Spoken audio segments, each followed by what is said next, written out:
নমস্কার বন্ধুরা, তোমরা কে কেমন আছো? আশা করছি ভালো আছো, আমিও ভালো আছি। হ্যাঁ, থাম্বনেল দেখে বুঝতে পেরেছো আজ কিন্তু আমার ভীষণ মজা। জামাই ষষ্ঠীতে যাচ্ছি, দিদি নিমন্ত্রণ করেছে, ভীষণ গরম, তাই সকাল সকাল বেরিয়ে পড়লাম। আমি আর আমার মেয়ের তো আগের দিন থেকে শরীরটা খুব খারাপ ছিল, ওকে একটু ডাক্তারও দেখাবো। যাই হোক, আমরা কিন্তু যেতে যেতে দিদির বাড়ি পৌঁছে গেলাম। পৌঁছে গিয়ে দেখি দিদি কিন্তু ঠাকুর সেবা দিচ্ছে, তাই আমি চটপট জামা কাপড়টা চেঞ্জ করে নিলাম, নিয়ে তাড়াতাড়ি রান্নাঘরে গেলাম। গিয়ে দেখি দিদি কিন্তু ময়দা মেখে রেখেছে, ছোলার ডালও হয়ে গেছে। তাই ঝটপট দিদি আর আমি দুজনে মিলে, ও বেললো আর আমি ফুলকো ফুলকো লুচি শিখে নিলাম। তার মধ্যে আমার ছোটো বোনের মেয়েও চলে এসেছিলো, তাই তিনজনে মিলে একসাথে বসে জমিয়ে খাওয়া দাওয়া করে নিলাম। তারপরে খাওয়া দাওয়া সেরেই আবার রান্নায় দিলাম, কারণ রান্না তো করতেই হবে, তাড়াতাড়ি যত করতে পারবো ততই ভালো। তাই দিদি বললো কোটাকুটিগুলো তুই কর। কোটাকুটিগুলো মোটা অর্ধেকটাও করেই রেখেছিল, আমিও করলাম। গিয়ে ছাকা চালে মাছটা ভেজে নিলাম। তারপরে দিদি কিন্তু ওই কাঠের জালে রান্না করতে গেল, বলে কাঠের জালে রান্না করলে খেতে নাকি সুন্দর হয়। তাই ও রোদ্দুরের মধ্যে কাঠের জালেই করলো, আমার কথা তো শুনলোই না।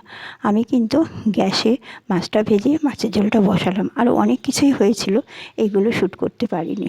যাই হোক, রান্নাবান্না তো হলো অনেক কিছুই। তারপরে আমরা সবাই মিলে খাওয়া দাওয়া করে নিলাম, কারণ যার জন্য কিছু সে কিন্তু বলেছিল আমি রাত্রিরে আসবো। তাই ওর কথা মতন ও রাত্রিরে এলো। রাত্রির মানে তখন প্রায় 11টা বাজে। দেখো চলে এসেছে, ও ভাই নিয়ে এসেছিলো গিয়ে, জ্যামে পড়েছিল বলে।